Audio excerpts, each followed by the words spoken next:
morning, you guys, and welcome back to my YouTube channel. I am just putting on a little bit of makeup, getting ready for the day while I chat with you guys about the topic and plan for today's video. Before I dive into that, just to give you guys a quick pregnancy update. I am almost 38 weeks pregnant. Today I'm 37 weeks and 6 days. I have my 37-week appointment this morning in about an hour, so we'll take you along with me for that. I'm assuming it's going to be basically no changes. At my last appointment, I was not dilated at all, and things are just sort of chilling, so we're kind of just waiting for baby. But I am recording this, it's June 14th, so I think this is like almost a month before this video is planned to come out. So I am quite ahead of you guys watching this, and hopefully by the time you're watching this, the baby is here, because that would be well past my due date. So I thought I would take you guys along with me for just a sort of productive and realistic day at 9 months pregnant, 38 weeks. Could give birth at any moment, could go into labor any moment. Thought I would take you guys along with me, but I also wanted to talk about 10 daily micro habits that I am trying to implement to not only glow up this summer and live my best life this summer, which I think is relevant to more people than kind of my actual situation, but for me, knowing that I'm going into labor in the next hopefully couple of weeks, I am trying to implement these micro daily habits so that the transition into newborn life is a little bit easier, and hopefully don't lose myself quite as much along the way. If they're small and easy to do and attainable, I'm hoping that that'll just make things a little bit easier. But there are also things that you can do, somebody who's not pregnant, to live your best life and glow up this summer. So I've already showed you guys a couple of my daily micro habits. The first one was getting morning sunshine. So now that it's summer, it should be pretty easy for most people to be able to achieve this. And obviously Chris and I like to go for a morning walk with the dogs or just with Loki sometimes. And that's obviously great, but you could always just go sit outside, sit on your patio, your balcony, whatever, and just get a few minutes of morning sunlight. The reason why getting sunlight first thing in the morning is so important is, well, there's actually a lot of reasons, but it actually helps increase serotonin in your body, which helps with so many different things like your mood, sense of feeling calm, less stressed. It helps you be more focused, and it also helps your body create melatonin for later in the night, later in the day when you're ready to go to bed, and helps you fall into a better circadian rhythm, which is your kind of awake and sleep cycle. Sunlight also just has so many other benefits that are mind-blowing to me. It can help make your bones stronger, which is great as we age. In fact, there was a study done in 2008 that showed that in a 30-minute period of sun exposure in Caucasian people, we will make 50,000 IUs or international units of vitamin D, 20,000 to 30,000 IUs in tanned people, and 8 to 10,000 IUs in dark-skinned people.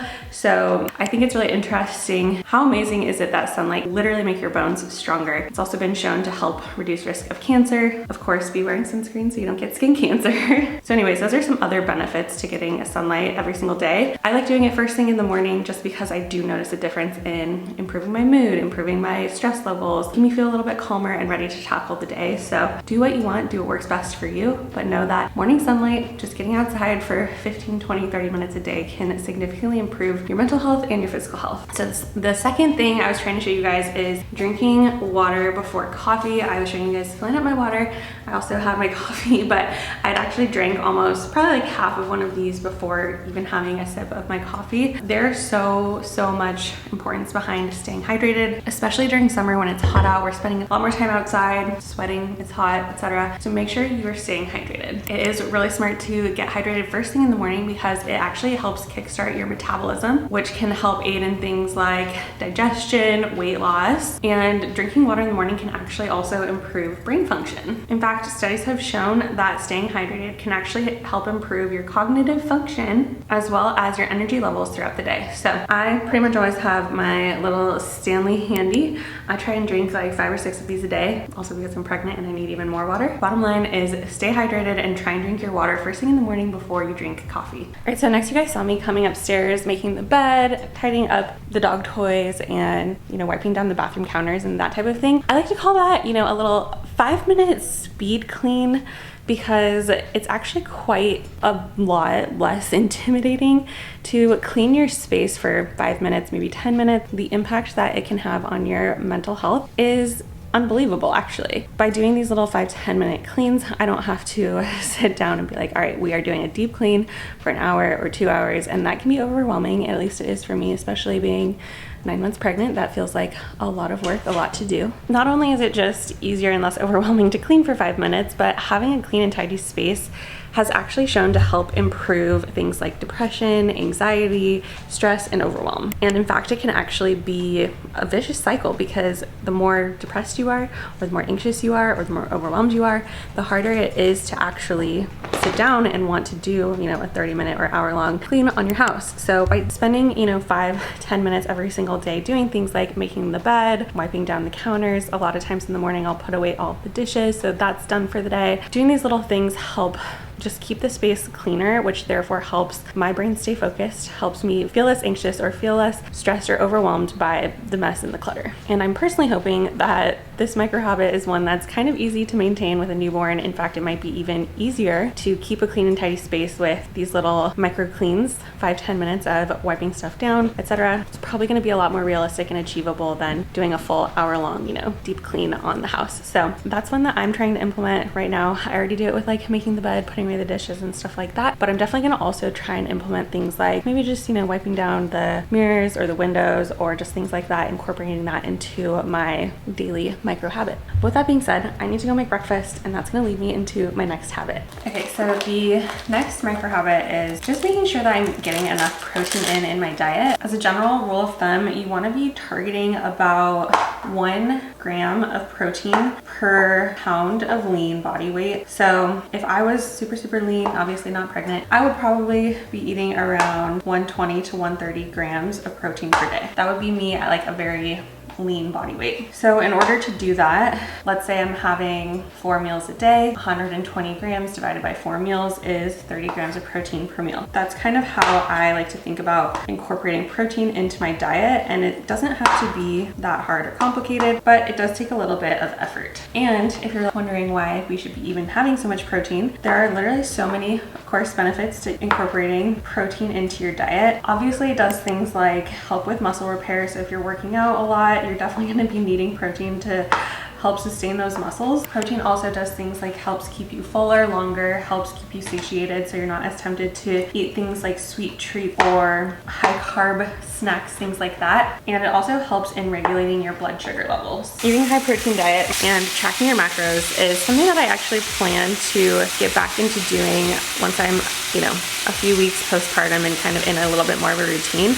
I truthfully haven't been tracking my macros during pregnancy, just because I'm trying to just eat foods that don't make me nauseous, that sound good, and feel like they're nutritious, etc. I am trying to eat high protein though still. I'm very conscious of how I'm getting meat or other forms of protein into my diet. So that's just one thing I'm familiar with and have been kind of implementing throughout my pregnancy. So I'll show you what I'm putting together in just a second. But the bottom line is that eating foods that are high in protein are going to help with things like weight loss, help you feel fuller, help you not get that summer bloat going on as we're drinking, laying out by the pool, eating chips, things like that. Just try and focus on how you can incorporate more protein into your life. I think that you'll then see a lot more positive results of not gaining weight this summer and feeling like you still have that glow and love your body. By the way, I forgot to mention this, but this meal should have about 22 grams of protein the way that I'm cooking it. So this is a little bit on the lower side for me, but I could always do things like add more egg whites or add cheese or things like that to give it a little bit more protein so that I am hitting that, you know, 30 grams per meal target.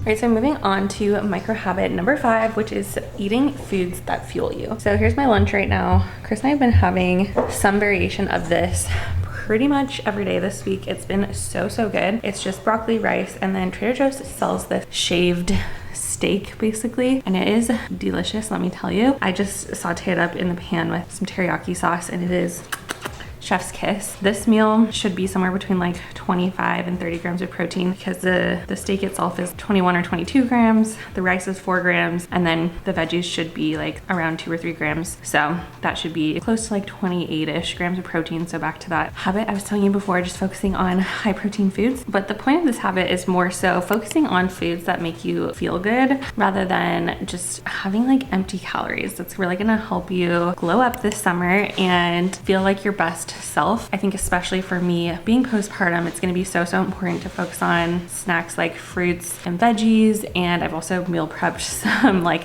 high protein, high fiber little bites that I can eat for some energy that are a little bit more nutritious than like chips or crackers. Things like that are gonna just make you feel so much better, make you have better digestion, make your skin look better. So one way to think about it is having lots of color on your plate, fruits and veggies, but mostly just focusing on foods that make you feel really good and kind of skipping out on stuff that doesn't make you feel so great, doesn't make you feel hot, makes you feel yucky, makes you feel bloated. Just skip those ones. So that's my next habit that I'm definitely gonna be implementing over these next few weeks, especially postpartum.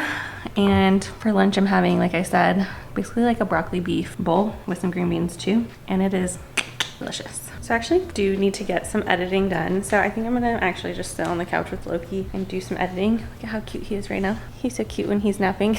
But one thing that I've been trying to implement lately that has been super helpful for my productivity is time blocking. If you're unfamiliar with time blocking, it's basically just when you set aside like an hour or 2 hours to get a certain task done. And I feel like by doing this, I'm so much less overwhelmed by the task at hand. So sometimes if I'm like, oh, I need to edit, an entire YouTube video, or I need to clean the entire house, that can feel really overwhelming to me, especially at this point in my pregnancy. So a lot of times I'll just tell myself like, okay, I'm just gonna edit for 1 hour, or I'm just gonna clean for 1 hour, just see how much I can get done in that time frame. No distractions, just focus on that task for that time. That is what we're gonna do. I'm gonna sit down, I'm gonna set a timer for like an hour. It's almost 1 o'clock on the dot, so it's kind of perfect timing to just edit for 1 whole hour.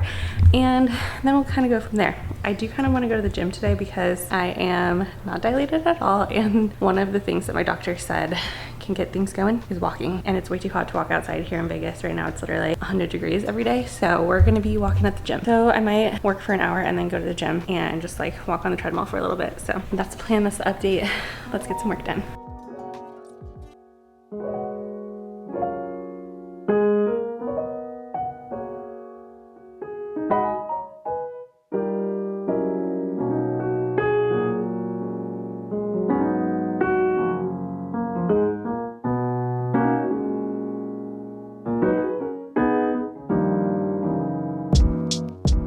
Alright, so this next one should come as no surprise to anybody because you guys all know I'm a very active person, and this daily micro habit is to get movement in every single day. So I actually just pulled up to the gym. Today I think I'm literally just gonna walk for like 30 minutes. I have actually done some light weights already twice this week, and I don't really feel like doing like a full-on workout, but I need to get some movement in. I need to walk this baby out. But getting daily movement in obviously can be whatever you want. It doesn't have to be going to the gym lifting weights. It doesn't have to be running. It doesn't have to be anything that you don't like. It can be yoga, it can be swimming, it can be going for walks outside. Whatever thing that you actually really like doing is what I recommend you do, because that's going to be easier to stick with in the long run. Getting daily movement, as we all should know, has so many health benefits, from combating disease, improving your mood, improving your digestion, improving your sleep, all of these things. Like, I think at this point in life, we probably should all know that daily movement is so important and critical to our health. So this is just an obvious one that I personally am trying to implement, especially with having a newborn soon. I think remembering that any daily movement is good and counts. Obviously, like going for my morning walks still counts. I probably won't have as much time to make it to the gym with a newborn, so I'll probably be getting creative and finding ways to get movement in at home, whether it be through home workouts, yoga, just going for walks and things like that. But bottom line is just get some movement in. So I'm gonna do a quick little walk at the gym and then kind of get on with my day.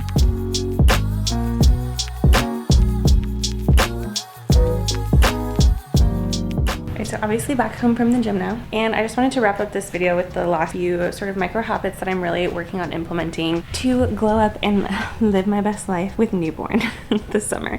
So the next one is practicing gratitude, and I know you guys know how much I do this if you watch any of my like monthly reset routines or my morning routine videos or anything like that. You know I like to spend some time journaling, and usually when I'm journaling, I'm doing some things like reflecting on the positive things in my life and things that I'm grateful for and things like that. that. When we're focused on the things that we are like lacking in our lives or missing from our lives, it can actually create, you know, a sense of depression, a sense of lack, feeling like you don't have the things that you want and deserve, etc. And when you flip that script, you flip the lens and you focus on the things that you do have and you spend more time being grateful for those things, it's not only easier to appreciate your life a little bit more and feel happier, but it's also easier to attract more, even more positive things into your life. So I personally like to sit down and journal. I think that's going to be a little hard to do with a newborn baby, but hopefully I can just kind of plan on taking some time, maybe sitting outside in the morning, enjoying my sunlight and just thinking of, you know, 3 things that I'm grateful for right now. So that's one micro habit I'm working on implementing. The next one is establishing a really good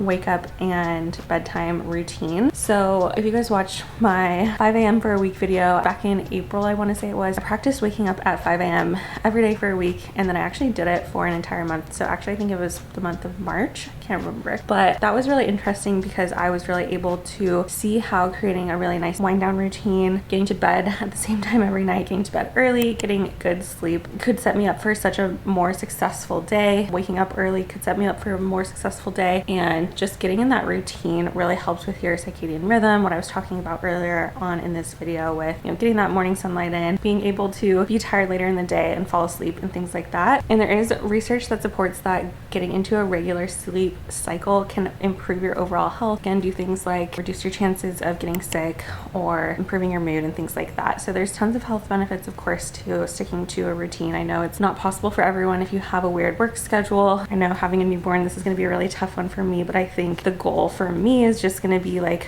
okay, obviously it's not going to look the same as it does right now, but how can I create a wind down routine for myself so that I can still get good sleep in? And then also Chris and I are going to hopefully try and do like shifts so that each of us can get kind of like a bigger chunk of sleep time. So we'll kind of see how that pans out, but knowing how important sleep is, I think that's something that we're both going to really prioritize in this new chapter, new phase of life. And the last habit that I wanted to mention, and this is going to be super crucial for me with a newborn, is protecting your peace and being okay with saying no to plans that don't serve you, plans that stress you out, etc. Setting boundaries is essential to your mental health, to your overall well-being. This means like saying no to friends that you don't really like hanging out with, that are draining for your energy, and saying instead yes to things that sound really fun with people that energize you, make you feel more alive, and that sounds like fun things to do. I think this is going to be super critical for me in the newborn phase, just learning to say no to things. I am too busy, I am too tired, and it's okay to say no to stuff that just doesn't serve me, especially if it's not something that sounds particularly fun. And just being okay with saying no sometimes. So that's one I'm really going to work on implementing with a newborn, and I think that this is something that most of us, I'm typically like a people pleaser and I want to say yes to everything and just like, you know, make everyone happy, but that's not always the best thing for my own mental health. So the point is learn to say no to things that don't serve you and say yes to the things that you do really want to do. And that just brings me to kind of how I'm going to wrap up this video, because Chris and I have a little date night planned tonight. So we're actually going out to dinner. Lately we've been doing like a weekly date night ever since he got his new job. That's been kind of a fun way for us to like connect before baby gets here. And yeah, we're gonna go out to dinner tonight. I'll show you guys my outfit and our dinner date, but that's gonna wrap it up for this video. So thank you guys so much for watching. I hope that you find these micro habits useful. Let me know down in the comments if there's any that you like to implement into your daily life that I didn't touch on in this video, or if you really resonate with any of these, I would love to hear it. So thank you guys so much for watching, and I will show you our little date night, but I will catch up with you next time. Here's what I'm wearing to dinner. I love that you can't tell hardly that I'm pregnant from the front, but turn to the side. 37 and 6 days, or basically 38 weeks right now. So this is my date night outfit.